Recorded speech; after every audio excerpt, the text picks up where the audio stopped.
Hello students, आज की class बहुत ही इंटरेस्टिंग होने वाली है।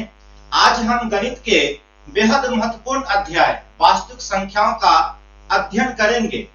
मैं हूं उमेश सर। मैं इस पूरी क्लास में हम वास्तविक संख्याओं को बिल्कुल आसान भाषा में उदाहरणों के साथ समझाएंगे ताकि यह अध्याय आपको हमेशा के लिए याद हो जाए। तो देर किस बात की, अपनी कॉपी और पेन तैयार कर लीजिए, पूरा ध्यान क्लास पर रखिए और चलिए शुरू करते हैं वास्तविक संख्याओं की इस शानदार यात्रा को। क्लास स्टार्ट करने से पहले मैं यह बता देता हूं कि आप यह देख रहे हैं गूगल प्ले। यह गूगल प्ले जो है, इस गूगल प्ले में आपको अपना इस गूगल प्ले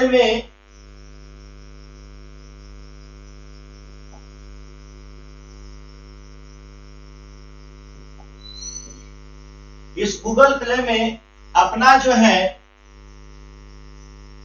एप्स मौजूद है, वह है नौकरी दोस्त। आप यह लोगो देख रहे हैं, यह नौकरी दोस्त, ऐसा इसको आप इंस्टॉल कर लीजिए। नौकरी दोस्त उमेश स्टडी अगर आप बोलेंगे तो आप आसानी से यह आपके सामने में आ जाएगा। नौकरी दोस्त भी बोलेंगे तो भी आ जाएगा, लेकिन नौकरी दोस्त उमेश स्टडी बोलने पर आपको यह आसानी से आ जाएगा। तो आप इंस्टॉल कर लीजिए और उसमें बैच जो है ज्वाइन कर लीजिए। उसमें आपको लाइव क्लासेज हैं, स्टडी मटेरियल्स हैं, डेली प्रैक्टिस क्वेश्चंस हैं, मॉक टेस्ट हैं, chapter wise, board exam preparation का है और गवर्नमेंट जॉब्स के बारे में भी मैं उसमें भी अपडेट देता रहता हूं। और अगर आप YouTube पर बने हैं तो YouTube पर भी आप देख रहे हैं, यह है नौकरी दोस्त उमेश सर। नौकरी दोस्त उमेश सर YouTube पर आप बने रहिए, उस पर भी आप क्लास देखिए। आज यह वास्तविक संख्याएं, रियल नंबर के बारे में अध्ययन करेंगे। यह क्लास 10th के लिए ही नहीं है, यह आपका यह क्लास जो है कंपटीशन लेवल का भी होने वाली, क्योंकि मैं इसमें जो बेसिक कॉन्सेप्ट देने वाला हूं, यह आपके लिए कंपटीशन की जब तैयारी करते हैं तो उसके लिए एकदम बेस है यह। और इसमें आप बहुत सारे ऐसे बात को जानेंगे जो आपको नहीं बुक में मिलने को, देखने को कहीं पर मिलेगा। और यह है एनसीईआरटी पर आधारित बोर्ड परीक्षा हेतु अत्यंत महत्वपूर्ण है। और यह आसान भाषाओं में मैं बताने वाला हूं, क्योंकि परीक्षा में भी लिखा हुआ रहता है परीक्षार्थी यथासंभव अपनी ही भाषाओं में उत्तर दें। तो आप अपने ही भाषाओं में उत्तर देंगे। और इसमें मैं यह बताने वाला हूं कि किस तरह से कौन सा सवाल पूछा जाता है, उसके भी बारे में बताने वाला हूं। लेकिन यह आज की क्लास जो है शानदार होने वाली है, वह है बेसिक कॉन्सेप्ट पर आधारित। तो चलिए क्लास की ओर। अगर आप कॉपी और पेन नहीं ओपन किए हैं तो ओपन कर लीजिए, और अगर क्लास अच्छी लगे तो आप उसको अपनी कॉपी में अवश्य लिखिए। सबसे पहला है वास्तविक संख्याएं क्या है। आप जानते हैं कि वास्तविक संख्याएं क्या है। वास्तविक संख्या कहते किसको है? तो वास्तविक संख्याएं ऐसी सभी संख्याएं जिन्हें क्या किया जाए, संख्या रेखा पर प्रदर्शित किया जाए, उसे क्या कहते हैं? वास्तविक संख्याएं कहते हैं। जैसे ये आपका एक संख्या रेखा है और इस संख्या रेखा पर 0 इधर आप जानते हैं क्या होता है? धनात्मक होता है। क्या होता है? धनात्मक। और ये 1 हो गया, ये 2, 3, 4 और इधर होता है निगेटिव, -1, -2, -3, -4, ये निगेटिव नंबर होता है। और ये पॉजिटिव और नेगेटिव नंबरों के बीच में बहुत सारे नंबर होते हैं, जो सम, विषम, ये क्या कहते हैं, पूर्णांक में, परमेय संख्या, अपरमेय संख्या आदि अनेक प्रकार की संख्याओं, माने जितने भी प्रकार की संख्याएं हैं सभी को आप क्या कर सकते हैं, इस संख्या रेखा पर निरूपित कर सकते हैं। तो ऐसी सभी संख्याएं जिन्हें संख्या रेखा पर प्रदर्शित किया जा सकता है उसे हम वास्तविक संख्या कहते हैं। और जिन संख्याओं को हम संख्या रेखा पर प्रदर्शित नहीं कर सकते हैं वे संख्याएं काल्पनिक संख्याएं कहलाती हैं। तो ये वास्तविक संख्याएं, तब समझ गए होंगे कि वास्तविक संख्याएं होती क्या है। तो अभी याद हो जाएगा, आप इसको कॉपी में लिख सकते हैं। ऐसी सभी संख्याएं जिन्हें संख्या रेखाओं पर क्या किया जाए, प्रदर्शित किया जा सके, उसे हम वास्तविक संख्या कहते हैं। अगला है, क्या √2 संख्या है? यहां पर एक प्रश्न है, क्या √2 एक संख्या है? क्या पाई संख्या है? बताइए आप लोग, कमेंट में कीजिए, क्या √2 संख्या है? क्या √2 वास्तविक संख्या है? क्या पाई संख्या है? क्या पाई वास्तविक संख्या है? इसके बारे में भी हम अध्ययन करेंगे। पाई के बारे में बहुत कुछ हम यहाँ आज अध्ययन करने वाले हैं।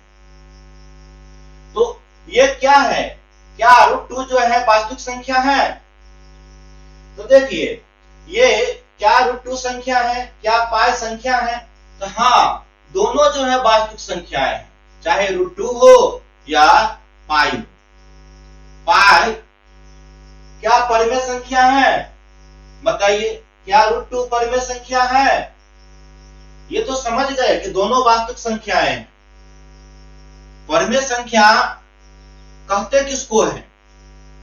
क्या ये √2 और ये पाई परमेय संख्या है? तो यहां पर √2 परमेय संख्या नहीं है, पाई परमेय संख्या नहीं है। जबकि आप जानते हैं कि पाई का मान जो होता है 22/7 होता है। तो क्या ये 22/7 जो है ये होता है पाई का मान, तो क्या यह पाई परमेय संख्या है? इसके बारे में जानेंगे। तो सबसे पहले यह जान लीजिए कि परमेय संख्या कहते किसको है। परमेय संख्या जो है, परमेय संख्या किसको कहते हैं? तो परमेय संख्या वह संख्या जिसे p/q के रूप में क्या किया जा सके, p/q के रूप में लिखा जा सके, जहां p और q क्या हो, सह अभाज्य संख्या हो और q जो है डज नॉट इक्वल टू क्या हो, 0। तो ये स्टैंडर्ड परिभाषा है परमेय संख्या का, जिसे हम p/q के रूप में नहीं लिख सकते हैं, वह परमेय संख्या नहीं है। अब देखिए, कंपटीशन में क्या करता है, कैसा क्वेश्चन इसको पूछ देता है, कह देगा कि यहां पर जैसे देख लीजिए 5/7 ये है और ये है 9/12, इस दोनों में से कौन है परमेय संख्या? बताइए।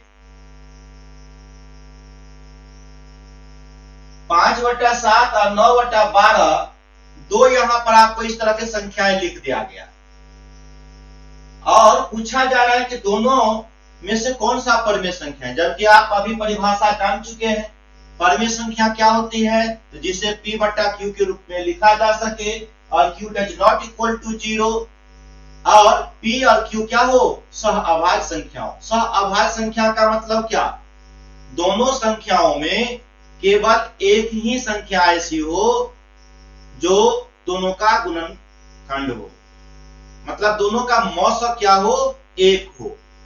जैसे 3 और 2 को 3 और 2 में से 1 से भाग दे सकते, इसके एक के अलावा किसी और से नहीं, अर्थात दोनों का मौसम क्या हो गया, एक हो गया, तो वह सअभाज्य संख्या। यहाँ P और Q सअभाज्य हो तो वह परिमेय संख्या कहलाती है। तो यहाँ पर देखिए 5/7 P और Q के रूप में है, 9/12 भी P और Q के रूप में है। तो क्या दोनों परिमेय संख्या है? दोनों परिमेय संख्या है, लेकिन यहाँ पर पूछा जा रहा है आपको स्पेशल कि क्या 5/7 और 9/12 दोनों परिमेय संख्या है? तो यहाँ पर उत्तर होगा नहीं, दोनों परिमेय संख्या नहीं है। क्यों नहीं है? तो देखिए 5/7 जो है परिमेय संख्या है, लेकिन एक 9/12 जो है परिमेय संख्या नहीं है। अर्थात दोनों का दोनों जो है परिमेय संख्या नहीं है, दोनों में से सिर्फ एक जो है परिमेय संख्या है। एक परिमेय संख्या तो दूसरा क्या है? तो दूसरे जो है भिन्न संख्या है। अब देखिए भिन्न संख्या किसको कहते हैं? जो अंश बटा हर के रूप में हो, जो P/Q के रूप में हो, केवल Q जो है 0 के बराबर नहीं होनी चाहिए, वह भिन्न संख्या होते हैं। और भिन्न संख्या क्या होते हैं? अंश बटा हर। अब यहाँ पर 5 और 7 परिमेय है। क्यों? क्योंकि 5 और 7 सअभाज्य संख्या है। 9 और 12 भी P/Q के रूप में है, लेकिन यह सअभाज्य संख्या नहीं है, क्योंकि 9 किससे? 3 से, और 12 जो है ये भी 3 से कट रहा है। इसका ये रिड्यूस मान क्या हो गया? 3/4 हो गया। ये कट गया तो यह सअभाज्य संख्या नहीं है, लेकिन इसको जब रिड्यूस कर दिए, छोटा फॉर्म में कर दिए 3/4, 3/4, तब वह परिमेय संख्या हो गया, अर्थात यह भिन्न संख्या है। आप समझ गए होइएगा। अब कहता है क्या पाई संख्या है? पाई भी संख्या है। कैसी संख्या है? अपरिमेय संख्या है। फिर यहाँ पाई का मान 22/7 होता है, तो 22/7 जो होता है तो परिमेय संख्या तो होनी चाहिए। आखिर वह परिमेय संख्या क्यों नहीं है? अपरिमेय संख्या क्यों है? इसके भी बारे में हम जानकारी प्राप्त करेंगे।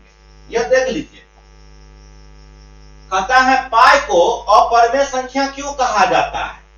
यह प्रश्न है कि पाई को अपरिमेय संख्या क्यों कहा जाता है, जबकि इसका मान 22/7 माना जाता है ना? यह प्रश्न है। हम इसको अपरिमेय संख्या को क्यों कहते हैं?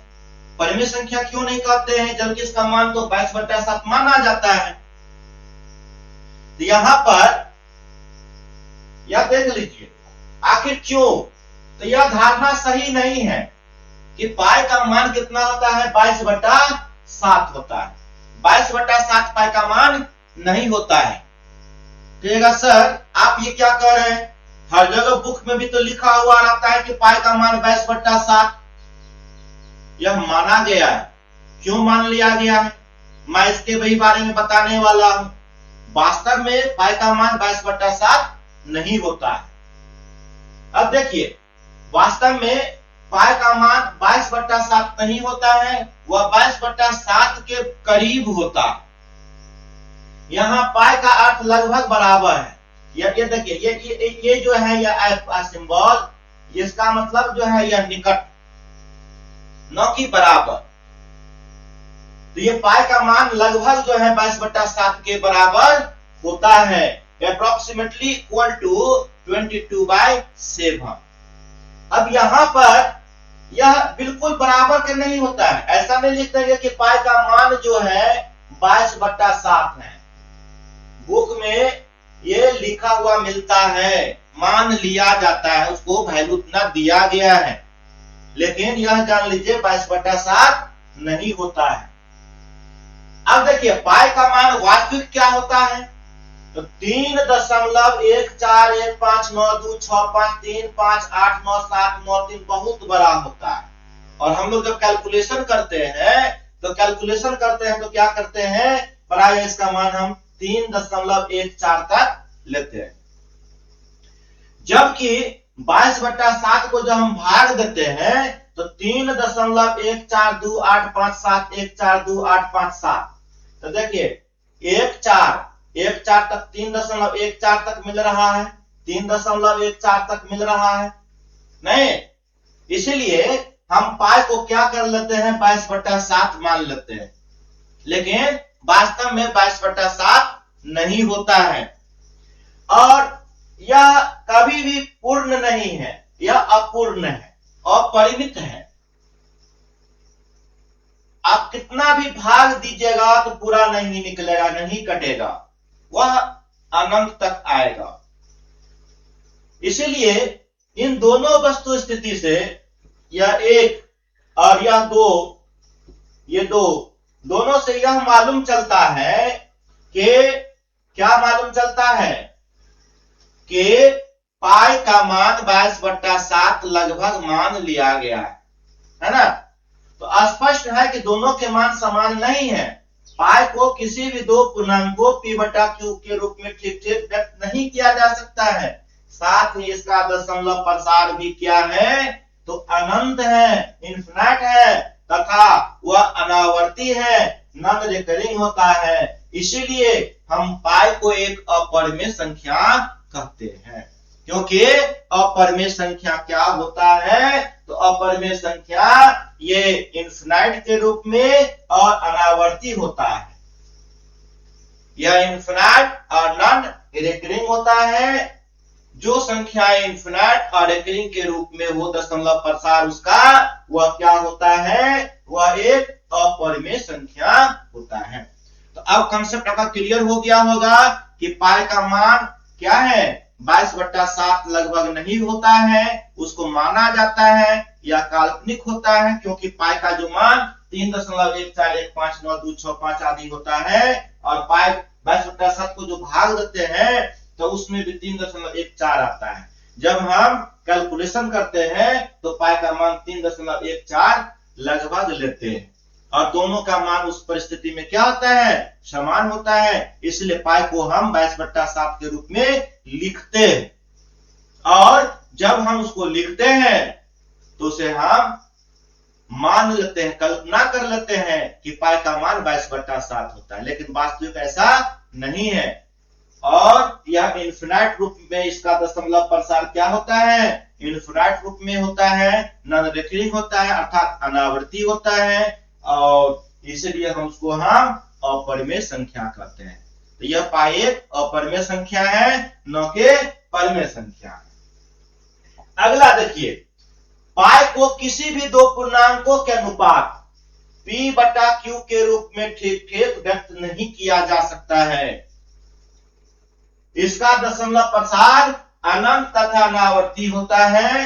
22/7 केवल पाई का सन्निकट, मतलब बहुत ही उसके निकट मान के बराबर होता है, जो उसमें वास्तविक मान नहीं है। इसलिए हम पाई को एक अपरिमेय संख्या कहते हैं।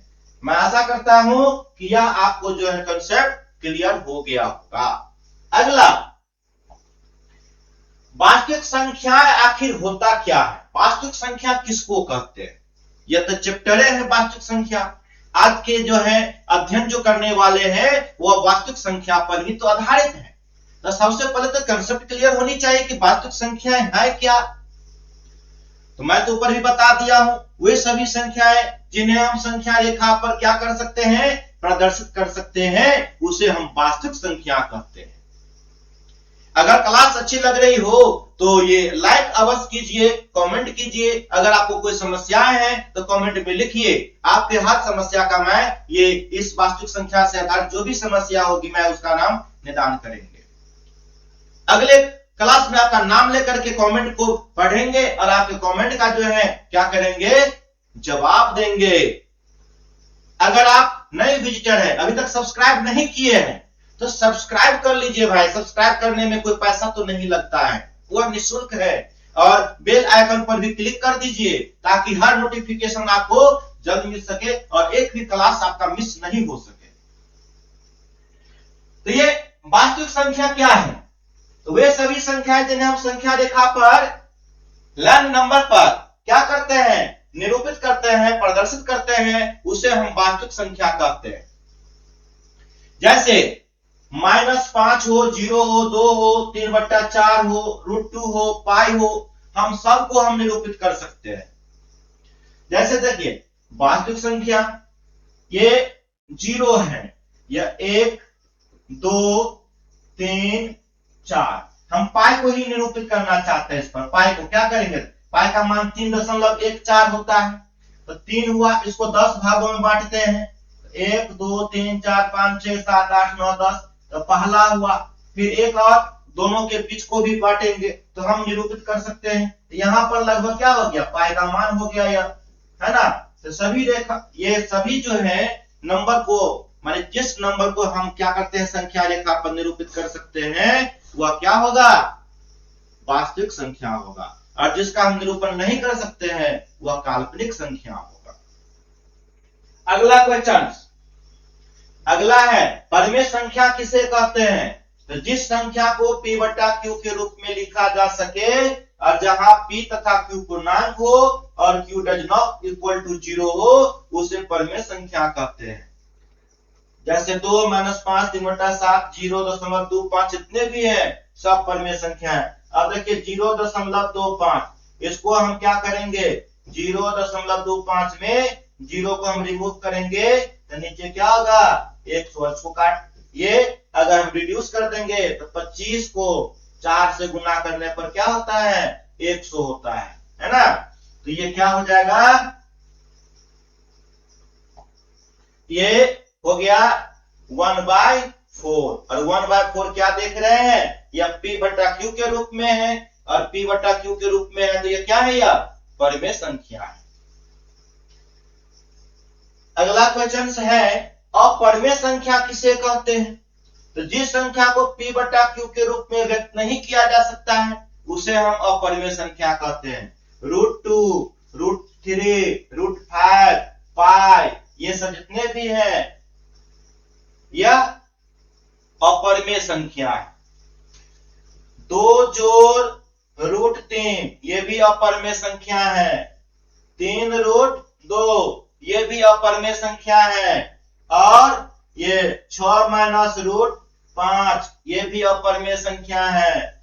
ये अगर ये √5/3 ये भी अपरिमेय संख्या है। तो ये सब अपरिमेय संख्या है, इसे p/q के रूप में नहीं व्यक्त किया जा सकता है। आप कहिएगा सर √5/3 तो p/q के रूप में हो गया, p/q के रूप में है, लेकिन ये √5 जो है इसको जब सॉल्व करेंगे तो p/q के रूप में नहीं होगा। समझ गए होइएगा। तो ये क्या है, यह अपरिमेय संख्या है। अगला कहता है पाई को अपरिमेय संख्या क्यों कहा जाता है। शुरू में बता चुके हैं, इसका नीचे उत्तर देख लीजिए। पाई को किसी भी दो पूर्णांकों के अनुपात p/q के रूप में ठीक से व्यक्त नहीं किया जा सकता है, तथा इसका दशमलव प्रसार जो होता है क्या होता है, अनंत तथा अनावर्ती होता है। मेन इसका उत्तर यही हुआ, इसका क्या होता है, यह अनंत तथा अनावर्ती है ना। इसीलिए इसको हम क्या कहते हैं, अपरिमेय संख्या कहते हैं। और पाई का वास्तविक मान 22/7 नहीं होता है, उसके निकट का होता है, अप्रोक्सीमेट होता है, इसीलिए वह वास्तविक मान नहीं है। और पाई को हम या क्या कहेंगे, ये परिमेय संख्या नहीं कहेंगे। अगला अब है मेन इसका चैप्टर पर फोकस है। अब है यूक्लिड विभाजन प्रमेय। यूक्लिड विभाजन प्रमेय जो है यह है क्या, लेमा भाग विधि क्या है। तो देखिए यदि a तथा b दो धनात्मक पूर्णांक हो और a बराबर किससे, b से, तो a बराबर bq प्लस r, जहां 0 से बड़ा और बराबर होता है r और b से छोटा होता है। अब जैसे देख लीजिए 5 में हम अगर 3 से भाग देते हैं तो 3 क्या हो गया, 2 शेष हो गया। तो यहां पर a जो है a बराबर 3 है और b बराबर 5 है। तो क्या देख रहे हैं, यह a से बड़ा है b, a से ये सॉरी इसको क्या करना है, उल्टा मान लेना है। ये ए इसको मानना है। यह ए बराबर हम क्या कर लेते हैं, 5 मानते हैं और बी बराबर 3 मानते हैं।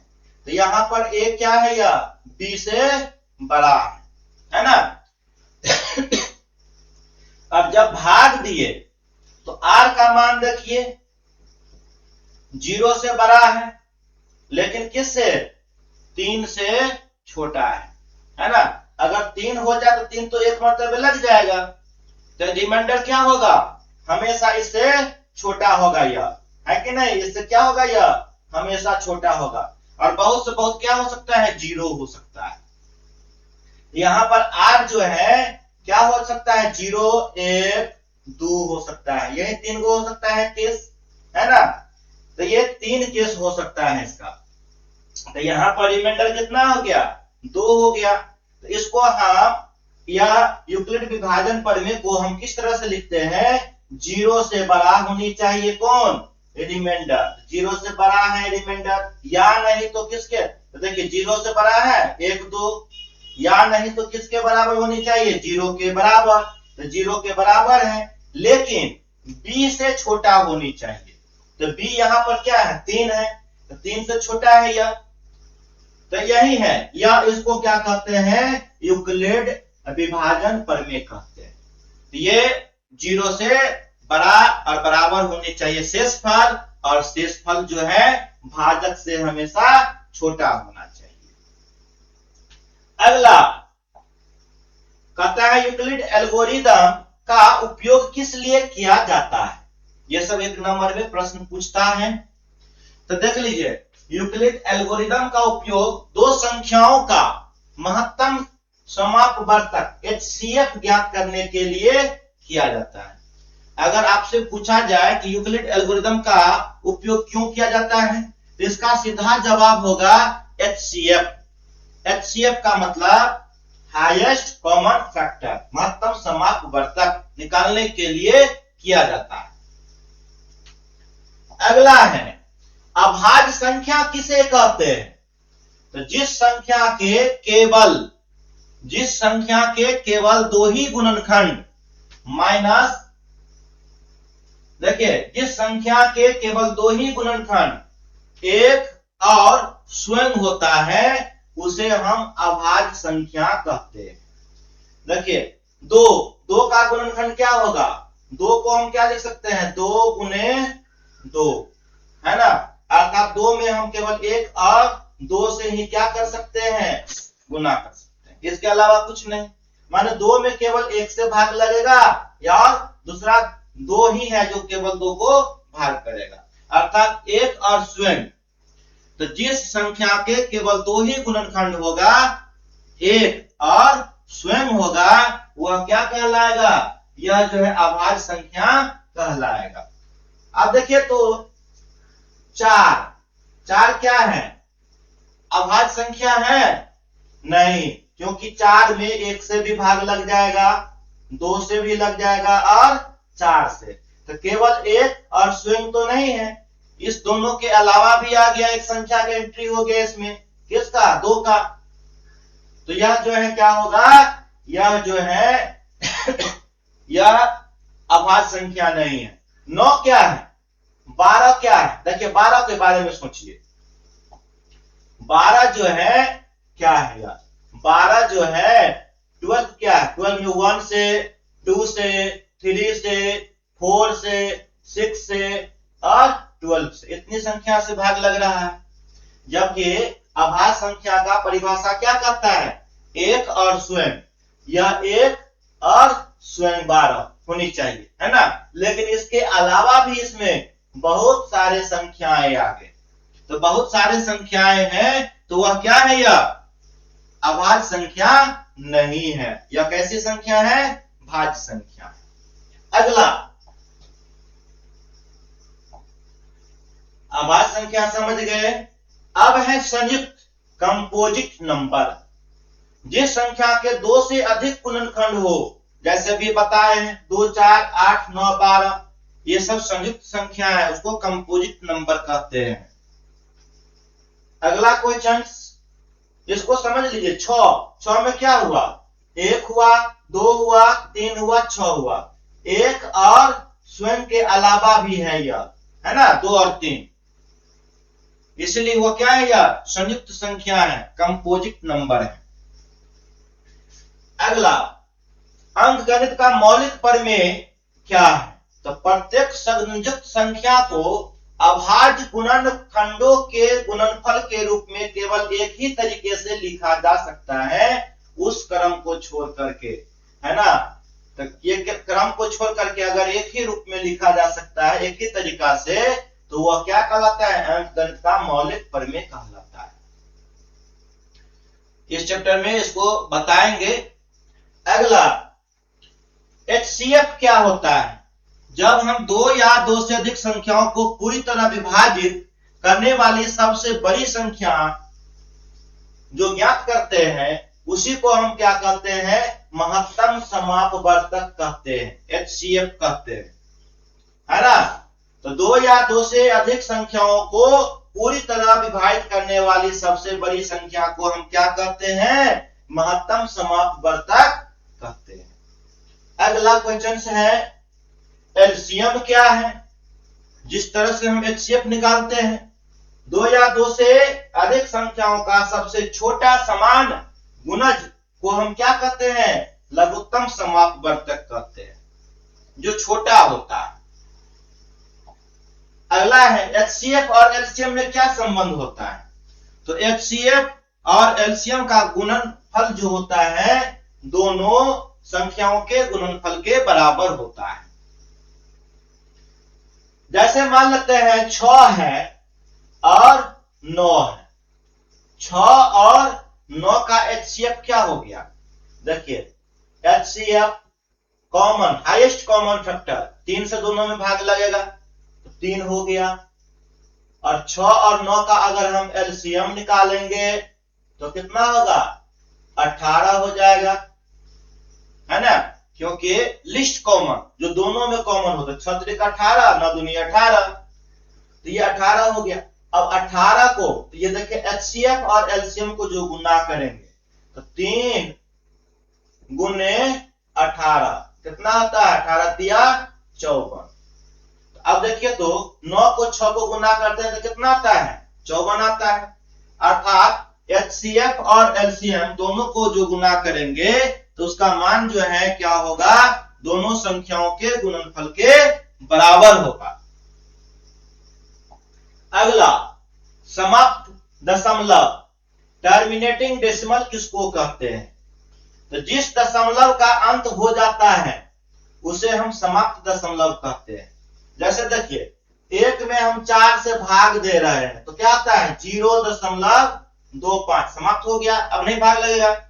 लेकिन 1 में हम 3 से भाग देंगे तो क्या होगा, 0.333, कभी नहीं समाप्त होगा, तो ये नहीं होगा। तो ये जिसका समाप्त दशमलव होता है वह टर्मिनेटिंग डेसिमल कहलाता है, और जिसका समाप्त नहीं होता है वह क्या होता है, रेकरिंग डेसिमल कहलाता है। अगला है, अनंत आवर्ती दशमलव, नॉन टर्मिनेटिंग रेकरिंग दशमलव किसको कहते हैं? तो जिस दशमलव में एक निश्चित अंक या अंकों का समूह बार बार दोहराया जाता है, जैसे अभी बताए हैं 1/3 में भाग देते हैं 3 से 1 में, तो 0.333, ये बार बार 3 आता रहेगा, है ना।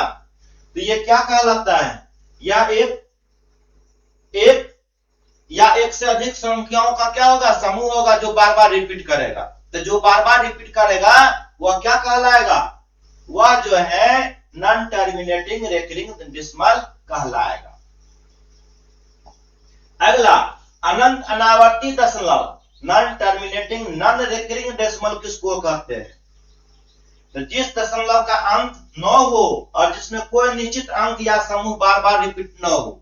जैसे मान लेते हैं, उदाहरण के स्वरूप हम 0.13113 या 1333 इस तरह से आता रहेगा। तो ये इस तरह से आता रहेगा तो क्या देख रहे हैं, कोई निश्चित नहीं है। तो ये सब जितने भी है यह अनंत अनावर्ती दशमलव होता है। अगला क्वेश्चन क्या है? अगला है, बोर्ड परीक्षा के लिए सबसे महत्वपूर्ण प्रश्न है।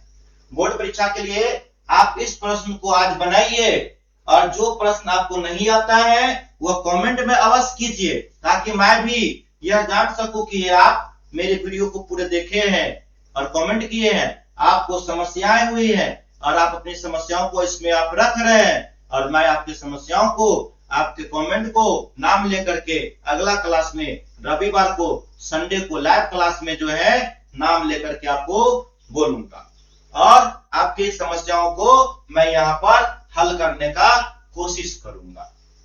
इसमें क्वेश्चन है पहला, वास्तविक संख्या क्या है, आप जान चुके हैं। परमेय और अपरमेय संख्याओं में अंतर लिखिए, यह भी जान चुके हैं। पाई अपरमेय संख्या क्यों है, यह भी जान चुके हैं।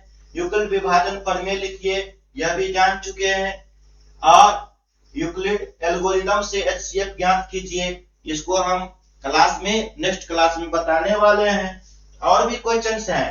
अंकगणित का मौलिक प्रमेय लिखिए, बता चुके हैं, आप वीडियो को रिवाइंड करके देखिए। HCF और LCM में संबंध सिद्ध कीजिए। समाप्त दशमलव प्रसार तथा अनंत दशमलव प्रसार में अंतर लिखिए, ये सब पढ़ चुके हैं। सिद्ध कीजिए कि √2 एक अपरमेय संख्या है, यह बताएंगे नेक्स्ट क्लास में। और आप जो है बुक में अध्ययन कीजिए। अभाज्य गुणनखंड विधि से HCF एवं LCM को ज्ञात कीजिए। ये सब भी आप जान चुके हैं और जानने वाले हैं नेक्स्ट क्लास में। आप मेरे चैनल पर उमेश स्टडी, यह नौकरी दोस्त उमेश सर, यह जो चैनल है आप इस पर बने रहिए और प्ले स्टोर से नौकरी दोस्त उमेश स्टडी ऐप्स को आप अवश्य डाउनलोड कर लीजिए और उसमें रजिस्ट्रेशन कर लीजिए और वहां पर आप अपने बैच से जो है जुड़ जाइए। मिलते हैं नेक्स्ट क्लास में। जय हिंद।